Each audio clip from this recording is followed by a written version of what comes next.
Selamat datang di sebuah ruang untuk berbagi informasi, edukasi, dan inspirasi untuk mewujudkan generasi yang sadar, kuat, dan bisa menciptakan Cilacap bersih dari narkoba. Inilah dia podcast Ruang Kepala.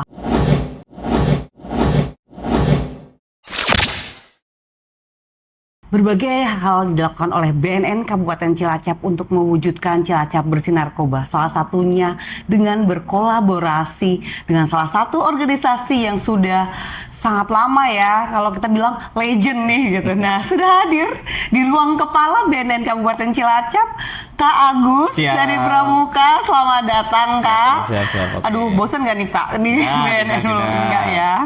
Oke, Kak. Mungkin biar teman-teman tahu, biar kita juga tahu lebih dekat soal Pramuka nih.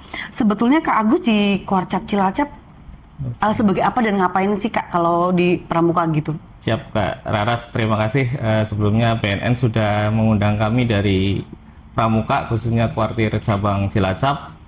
Alhamdulillah kami kenalkan dulu dulu. Nama saya Agus Priyono, di Kuartir Cabang sebagai pengurus di Andalan Cabang urusan penguatan Saka. Jadi di Saka itu di nomor Pramuka itu ada beberapa wadah pembinaan. Nah, salah satunya itu Saka. Jadi saya fokusnya di bidang yang Saka itu. Saka itu wadah pembinaan bagi pemuda yang isinya di anggota muda, jadi di setara SMA lah Kak. Oh gitu Kak, jadi kalau ada tingkatannya kan? Iya, kalau Pramuka itu ada tingkatannya Kak.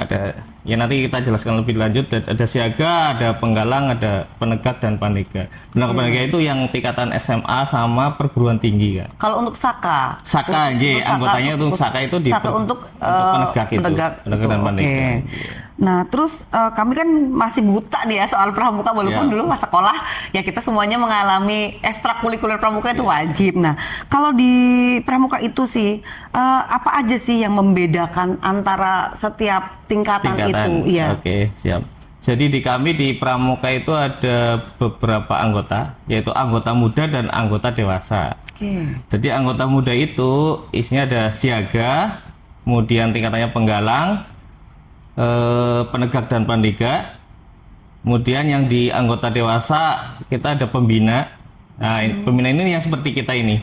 Jadi yang anggota dewasa itu yang mengurusi di pengurus Kuarcap, Kuartir Ranting, kemudian di pengampu Saka dan sebagainya. Jadi yang membedakan nanti yang umurnya itu Kak. Jadi ada rentang usia. Ada rentang usia. Di siaga itu yang banyak kan yang di SD itu. Umur sekitar 7 tahun sampai 12 tahun. Kemudian kegiatannya pun akan berbeda. Biasanya kalau siaga tuh lebih gembira Iya. Karena seusianya. Ya. Untuk menggalang untuk gembira. Kemudian yang di penggalang itu yang SMP, tingkat SMP itu Kak. Jadi nanti kalau di penggalang itu udah mulai melatih untuk kemandirian. Kemudian kegiatannya ada juga yang sedikit arahnya ke keterampilan gitu Kak, kalau penggalang. Sedangkan yang penegak dan pandega itu sudah arahnya lebih mandiri lagi Kak. Ke manajemen. Iya, ke manajemen ya. Jadi untuk melatih kepemimpinannya, kemudian bisa lebih mandiri untuk mengelola suatu kegiatan. Dan biasanya kalau di kami itu kalau di kegiatan penegak pandega biasanya sudah arahnya seperti mengelola suatu negara atau suatu pemerintahan gitu Kak. Sudah ada lurah, ada sebagainya kayak gitu. Mereka sebagai penyelenggara ya, penyelenggara pemerintahannya di Pramuka. Pantas saja kalau misalnya ada kegiatan-kegiatan siaga misalnya, berarti kan si penyelenggaranya biasanya atasnya itu si pandega. Jadi ada kalau yang siaga itu siaga penggalang, biasanya penyelenggaranya ada anggota dewasa, ada penegak pandega biasanya yang membantu. Gitu. Nah, kita kan tahunya Pramuka hanya di organisasi di sekolah ya, dan orang-orangnya ya orang-orang di sekolah itu. Tapi sebetulnya kalau misalkan di pandega dan penegaknya itu berarti kan bisa orang yang bekerja tapi aktif di Pramuka bisa berarti ya. Kalau misalkan memang seneng nih sama Pramuka berarti bisa tetap continue eksis. terus Betul, sampai iya. ini. Oh. Tanpa pensiun nggak? Tanpa pensiun Jadi nggak? kalau pramuka itu sudah pensiun masih bisa pramukaan Oh gitu. gitu. Tapi memang porsinya beda ya. Beda, Ada iya, di betul. mungkin ada di dewan pengawasnya atau apa Iya, gitu ya. jadi itu kalau itu maksudnya kan anggota dewasa itu kan nanti bisa jadi di pengurus kuartir atau pengurus di Saka atau kita itu ada yang di luar wadahnya itu di luar sekolah ada Kak, namanya gudep teritorial. Oke. Jadi itu penyelenggaranya biasanya di pemerintahan, di kelurahan, kecamatan atau itu gudep teritorial. Ada juga yang Sako namanya, ini terbaru Sako, Satuan Komunitas. Iya. Itu wadahnya biasanya dari organisasi Kak. Ada Sako namanya Sako Persada Nusantara, itu punyanya organisasi LDII. Oke. Oh jadi Terus, mereka iya. di dalam organisasi ada kepramukaan. Pramukaannya, betul. Terus ada Sako Ma'arif itu dari NU. Jadi banyak. Nah, yang satunya lagi Saka itu Satuan Karya. Satuan Karya itu yang dikelola oleh banyakan OPD, kemudian seperti instansi terkait BNN ini ada ya. nanti BNN, terus kemudian ada Oke, Saka Bayangkari yang punya Polres. punya Polresta mungkin, itu seperti Saka itu, Bayangkara, Saka, betul, gitu ya. iya. Oke, jadi, nah, kan BNN Cilacap pengen nih, Yes, karena gini, di BNN itu kami selalu mengajak generasi muda untuk melakukan hal yang positif. Salah satunya adalah dengan pramuka. Otomatis kan kita pengen buat Saka nih. Sebenarnya kalau untuk membuat Saka apa aja sih yang harus kita penuhi? Siap. Lalu program apa yang bisa kita laksanakan dengan kolaborasi antara BNN dengan pramuka untuk Sakanya? Siap. Untuk Saka BNN ya. Jadi kita terkhusus langsung nih fokusnya ke sana. Jadi untuk aturan Saka itu sudah ada Kak. Dari Kuartir Nasional itu mengeluarkan aturan terkait Saka nomor 003 tahun 2021. Itu tentang penyelenggaraan satuan karya, petunjuk penyelenggaraan satuan karya. Itu di 003 tahun 2021. Di situ dijelaskan runtut Kak, dari persiapannya, kemudian tupoksi masing-masing pengurus dan sebagainya. Nah, yang harus disiapkan yang pertama yang jelas pengurusnya Kak. Oke. Dari yang pertama Mabisakanya. Mabisaka biasanya kalau di instansi itu kepalanya lah namanya. Di PNN ada kepala PNN, sebenarnya itu Mabisaka. Dan anggotanya biasanya minimal sekretaris, ada 2-3 orang lah sebetulnya. Mabisaka itu ada kepala, kemudian sekretaris dan sebagainya. Kemudian ada lagi di bawahnya Pinsaka, Kak, pimpinan Saka. Pimpinan Saka itu yang mengelola Saka tersebut. Jadi pengelolanya lah. Berarti Jadi program, Iya. setiap program yang akan Betul. diberikan ke anak-anak yang mengikuti Saka itu. Iya. Oke. Nah, kalau Pinsaka itu kayak kalau di sekolah nopo nggih? Ketua Gus Depan kalau sekarang. Ada ketua Gus Depan. Jadi ada Mabigus kalau di depan, ada kemudian ketua gugus depan. Kalau di Saka Pinsaka namanya. Di bawahnya lagi ada Pamong Saka. Kak. Pamong Saka itu kalau di gugus depan pembinanya lah. Yang bareng-bareng sama anggota. Jadi dengan anak-anak itu Pamong Saka. Nah, nanti ada lagi instruktur Saka. Itu yang harus disiapkan. Intinya Mabisaka, struktur pengurusan disusun dulu, nanti diajukan ke kuartir. Pengajuannya nanti bisa via surat. Jadi susunannya nanti disusun dulu, yang diajukan, nanti akan dilakukan pelantikan Kak. Pelantikan pengurus.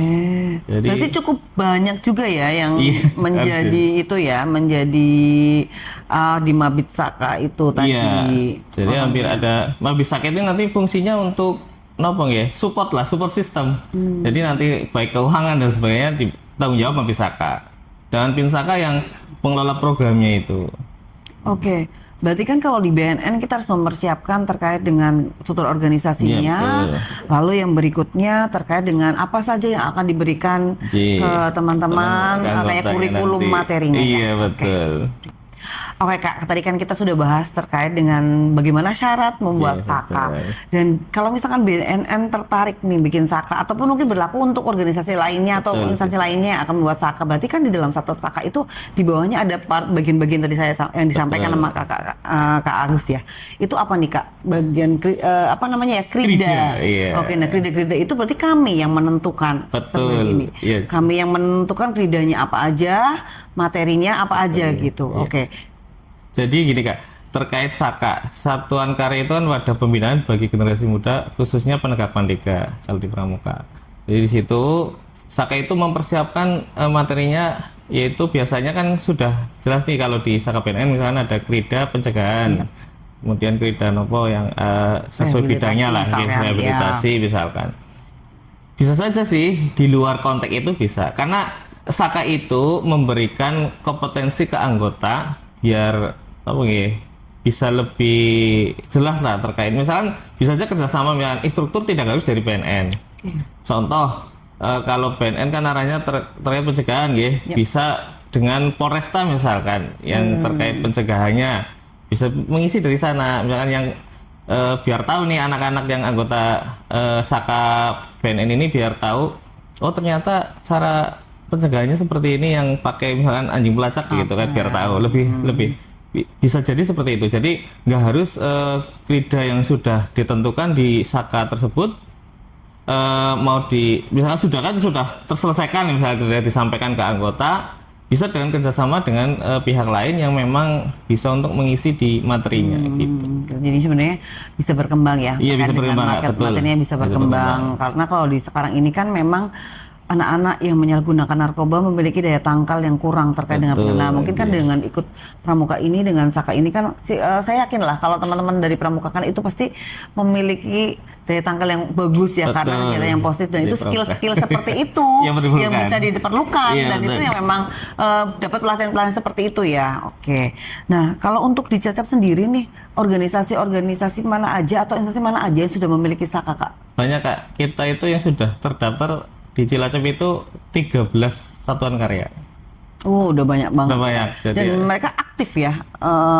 Sementara ini aktif. Yang khususnya yang di ini, Kak, tapi yang di Ranting, jadi di kecamatan itu aktif. Kalau yang di kota ini, makanya ini baru mau ada pengaktifan kembali yang di kota khususnya, karena memang saya perkembangan zaman ya, anak-anak sekarang agak terkait gadget dan sebagainya agak jadi berkurang dengan kegiatan pramuka. Jadi kami kan kita fungsinya andalan cabang penguatan Saka, makanya sedang lagi pembinaan lagi, pengaktifan lagi Saka-Saka yang khususnya di kota. Ini ada banyak di sini di kota yang masih aktif, ada, Kak. Di Polresta itu Saka Bayangkara masih aktif latihan. Mungkin ini ya, Kak, brandingnya pramuka kan itu kan kegiatan yang outdoor ya. Nah, sedangkan karakter anak sekarang kan indoor. Iya, itu mungkin itu yang mungkin jadinya buat anak sekarang mungkin nggak menarik gitu mungkin ya, padahal kejadiannya di pramuka banyak sekali kegiatan yang menarik kan, kayak gitu, mendapatkan skill dari berbagai bidang, terus belum lagi skill untuk manajerial itu yang nggak bisa didapatkan dari sekolah itu kan. Nah, justru skill-skill yang nggak didapatkan di sekolah banyak nih di organisasi seperti ini gitu kan. Oke. Jadi sebenarnya sih kalau apa ya, Kak, kalau kita sudah ini, Kak, jadi menyesuaikan zaman juga sih kita sebenarnya. Teman-teman yang khususnya ada yang di Kuarcap itu namanya Dewan Kerja Cabang, Kak. Mereka-mereka itu yang mengelola anggota penegak pandega itu, namanya Dewan Kerja Cabang.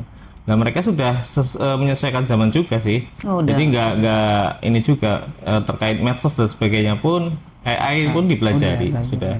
Materi-materi itu pun tetap akan kami berikan. Di Saka pun sama, Kak. Misalkan ada pencegahan kan, misalkan mau lewat media sosial dan sebagainya, perlu ada materi itu juga, Kak. Bisa. Berarti sebenarnya udah upgrade ya dengan sekarang. Iya, kan mungkin brand di luaran masih, soalnya kan kalau misalkan kami ke sekolah gitu, kenapa nggak mengikuti organisasi yang ini kayak pramuka, kan dia outdoor banget, yang inilah ya itulah gitu ya. Sebenarnya mungkin berarti besok kami pun BNN bisa menginformasikan, karena BNN selalu mengajak anak-anak untuk melakukan kegiatan yang positif, jadi bisa dimasukkan untuk ke pramuka. Lalu dari pramuka nih, perannya untuk generasi muda apa, Kak? Jadi peran untuk generasi muda untuk pramuka, yang jelas pertama pembinaan mental, Kak. Jadi kami melatih teman-teman di pramuka khususnya dari siaga, penggalang, penegak pandega, kita mentalnya, Kak, kan dengan kegiatan perkemahan dan sebagainya akan terlatih. Kemudian kemandirian, dan perkemahan mereka akan masak sendiri, ada gitu, jadi akan terlatih lah kemandiriannya. Kemudian kepemimpinan, jiwa kepemimpinan, secara kemudian manajerialnya akan tertata. Jadi jelas akan beda Kak dengan teman-teman yang tidak pernah ikut pramuka sama sekali sama yang ikut pramuka. Jadi akan beda. Kalau pramuka biasanya siap terjun lah. Mau jadi apa siap kayak gitu. Mau kayak apa jadi depan siap menerima tantangan Iya, ya kalau betul. pramuka ya. Kalau anggota pramuka itu siap tantangan Kak. Jadi intinya kami sih untuk pembinaan di setiap sisi karena kami itu ini Kak, kurikulumnya sudah jelas. Jadi ada kurikulum pendidikan. Jadi kami ada punya namanya Pusdiklat, Pusat Pendidikan dan Latihan. Jadi ada Pusdiklat yang nantinya mereka pun tidak hanya kurikulum yang anggota siaga, penggalang dan penegak, tapi juga kurikulum pendidikan untuk yang pembinanya Kak. Jadi nanti pun kakak-kakak yang nanti di Saka harapannya bisa ikut pelatihan ini. Jadi ikut misalkan pelatih pembina, kita dimulainya dari kursus mahir dasar Kak, KMD namanya. Kalau di Saka Bayangkara itu memang di yang akpolnya itu sudah ada pendidikan KMD-nya Kak. Jadi di sana biasanya dipaket setelah selesai akan ada KMD itu.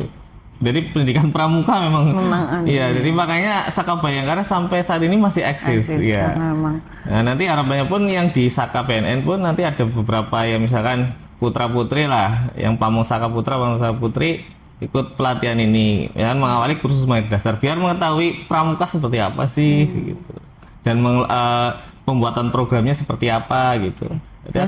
Sangat bagus sekali ya dari pramuka itu programnya untuk generasi muda. Udah ini sih Kak, tertata sekali lah Kak, udah dari memang ya tadi sampaikan organisasi legend kan ya. Iya legend banget kalau pramuka tuh.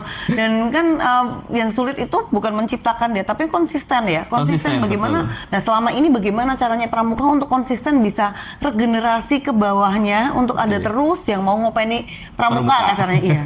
Lah itu kan makanya tadi kita ada Pusdiklat itu Kak. Jadi kurikulumnya sudah jelas, aturannya pun sebelum menjadi aturan yang baku akan digodok dulu. Biasanya kita nanti ada semacam namanya musyawarah di tingkat kuartil nasional sebelum aturan itu keluar, digodok apakah ini memang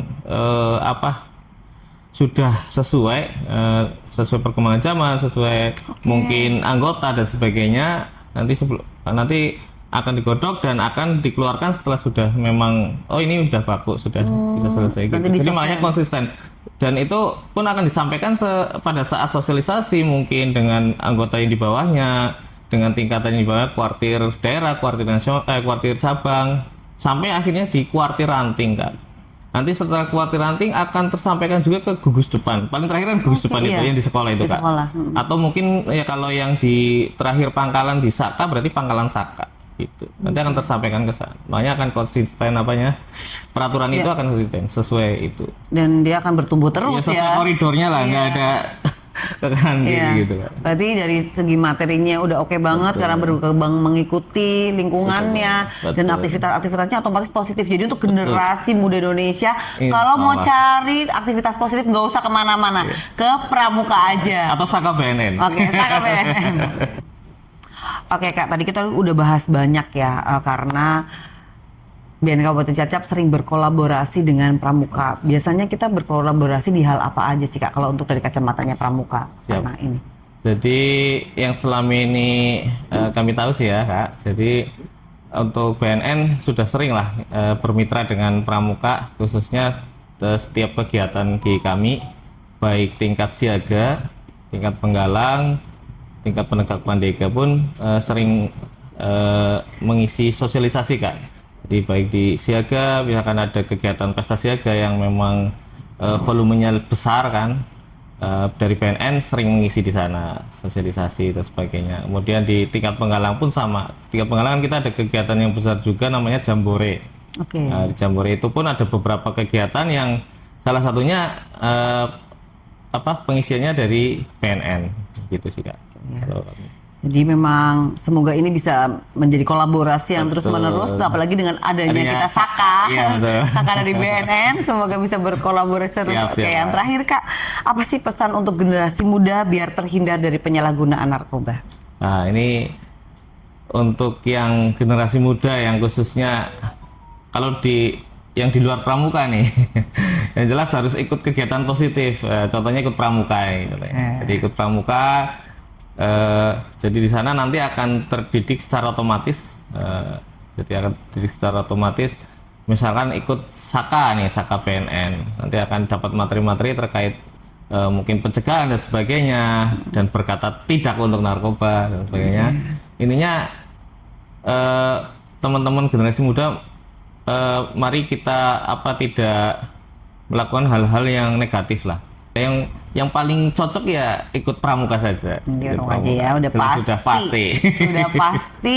Dan yang kami lihat ya, ketika di pramuka pasti nanti akan circle-nya lebih besar. Betul. Dan circle yang besar itu ketika sudah bekerja, mereka udah jadi orang nih. Betul. Nanti kita bisa berkomunikasi terus-menerus dan bermanfaat nih untuk kita pada saat kita masih di pramuka maupun ketika kita sudah bekerja gitu ya, Kak ya. Betul. Jadi untuk generasi muda Indonesia, lakukan kegiatan positif.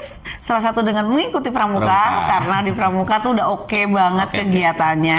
Itu aja Kak Agus. Terima kasih atas waktunya. Semoga Saka BNN bisa terwujud dan bisa konsisten. Gak bosan-bosan kita bekerja sama untuk menyelamatkan generasi muda Indonesia.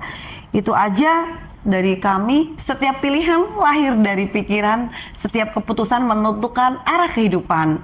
Jaga ruang kepala kita karena masa depan dimulai dari apa yang ada di kepala. Sampai jumpa di podcast Ruang Kepala berikutnya.